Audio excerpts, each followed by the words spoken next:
Classes just resumed after the long winter break, but students and teachers at 2 schools in the Robbinsdale School District will have to go back home after a rise in COVID cases forced a switch to distance learning. Delane Cleveland joins us with more on how the decision is affecting parents. Shannon, I'm at Sandburg Middle School right now, which is one of 2 schools that will be shifting to distance learning starting on Thursday. Officials with the Robbinsdale School District say they only expect the shift to last through next week. Meanwhile, parents were bracing for the change. Well, I'm a little disappointed. I think the kids should be here, at school, but I also understand the situation. So I don't think this second COVID is going to be as bad as the first. Some of the parents we spoke with at Sandburg Middle School had similar thoughts. The Robbinsdale School District sent out a letter to families on Tuesday, which said that the current number of positive and symptomatic cases among students and staff at Sandburg and Armstrong High School necessitated the shift. The letter stressed that they have no plans to move the entire district to distance learning. Instead, the district plans to monitor the COVID cases in their schools and could shift individual classrooms or grade levels to distance learning if necessary. I think they will be great for a while till they figure things out, but I hope they will be back like a normal learning. Because first of all, they're going to be overweight, and second, they will miss their friends. Distance learning for Armstrong and Sandburg will begin on January 6th and run through January 17th.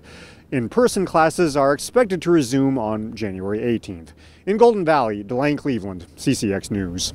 And COVID data backup challenges schools and other sectors are facing. Data released Tuesday shows the state's test positivity rate for COVID-19 has climbed to 13.4% as of December 28th. It's expected to go higher once New Year's dates are factored into that data. Anything above 10% is considered high risk for COVID spread.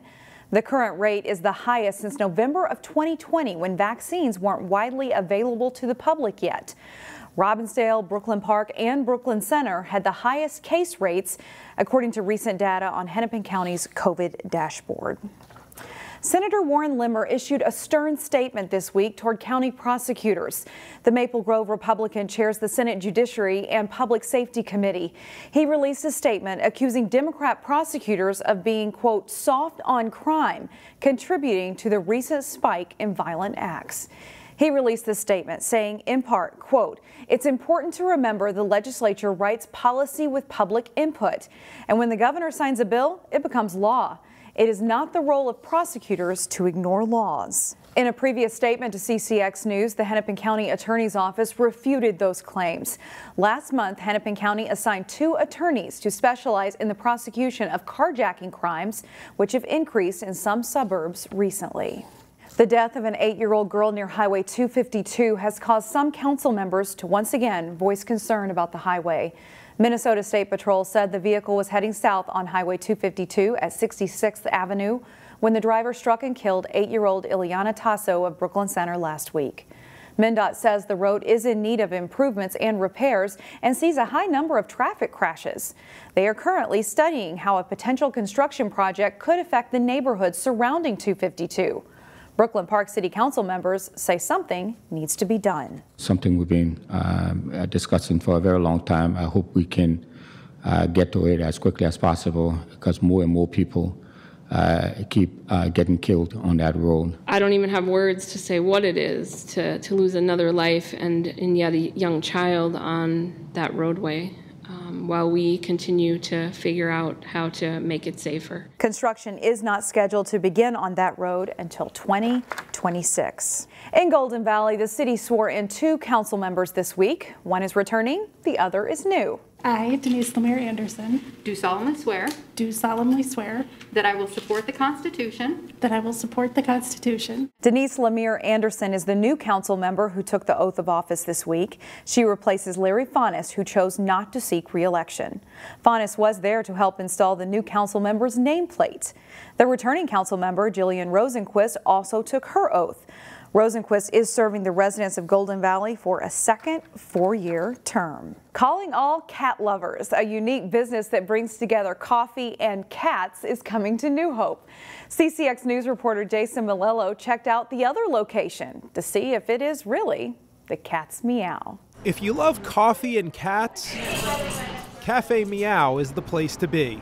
The cat lounge definitely has a therapy aspect to it. Customers can enjoy their favorite drink while hanging out with feline friends. With the pandemic, we've had many people come in and say that this just really offered them that type of space where they could relax and unwind. Café Meow opened its Hennepin Avenue location in 2018. The concept's always been based around helping more cats get into homes. So far, nearly 500 cats have been adopted through the efforts of Café Meow and its rescue partners. This assured the fact that I enjoy interacting with cats, because I've been around my friends' cats, but I feel like this is it's a really good tester if you want to get a cat. But owner Jessica Burge says Café Meow is outgrowing its current space in Minneapolis. People come in on weekends and they want to get into the cat lounge, and we have to turn them away. So they're opening a second location. Northwest suburbs were kind of where we wanted to be. They will plan to open Café Meow in the Winnetka Commons in New Hope this spring.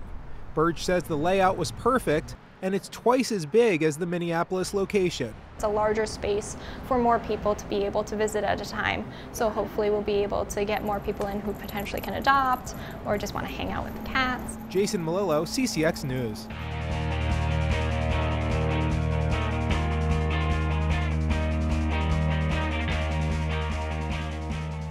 The Armstrong boys basketball team has had a solid start this season. The Falcons faced a team in their section, 6-4A, Tuesday night. Jason Malillo was there. Boys hoops, Armstrong hosting Minneapolis Washburn. Seth Newburn slashes to the goal and scores, 18-10 Falcons. Then Newburn zips by the defenders and scores on the reverse layup. Two more of his game-high 19 points. Grayson Rennie catch and shoot three is good. He nets 13 in the first half. Devin Jones crossover dribble drive and the no-look pass to Drew Kemple for the basket as time expires. Armstrong up 38-26 at the break. Washburn rallies in the second half. Rain Maji's three cuts the Falcons' lead to a half dozen, but Armstrong doesn't break. Owen Scram's jumper gets the lead back to 10. Then a sweet pass by Rennie to Fitz Freeman for the hoop, and the Falcons go on to win 68-54. Jason Malillo, CCX Sports. The Maple Grove girls hockey team is in the middle of a stretch of games against very strong opponents. The Crimson played a thriller Tuesday night.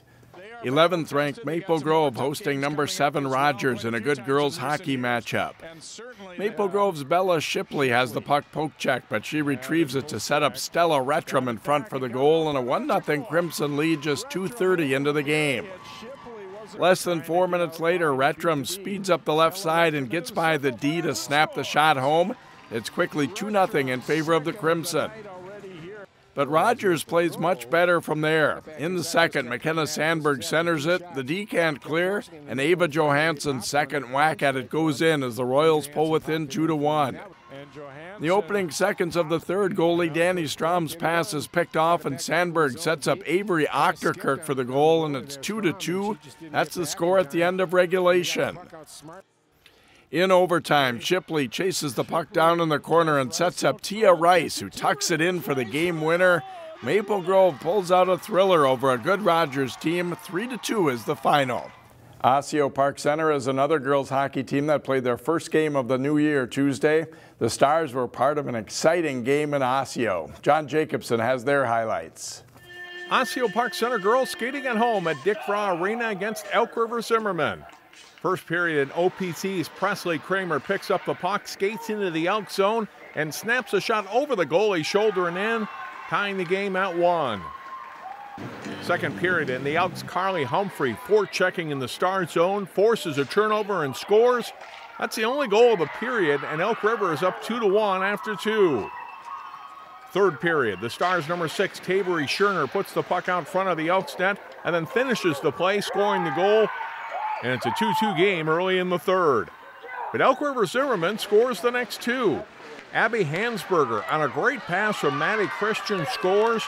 The Elks go up by 2 goals. That's 4-2. Osseo Park Center, though, fights back. Haley Eikos passes to Kramer, who sets up Scherner with a great pass. Scherner's second goal of the night ties the game at 4, and the teams go to overtime. In OT, the Elks on the power play. Christian skates into the slot and shoots. Claire Flayhaven scores on the rebound, Elk River Zimmerman wins a thriller over Osseo Park Center 5-4. John Jacobson, CCX Sports. And Park Center is the site for a big gymnastics meet Saturday. The Pirates will once again host the MGGOA meet that features some of the state's top teams. In addition to Park Center, local squads Champlain Park and Osseo Fridley will be part of the action. That's it for sports. I'm Jay Wilcox. Find more prep sports games and highlights at ccxmedia.org and follow us on social media.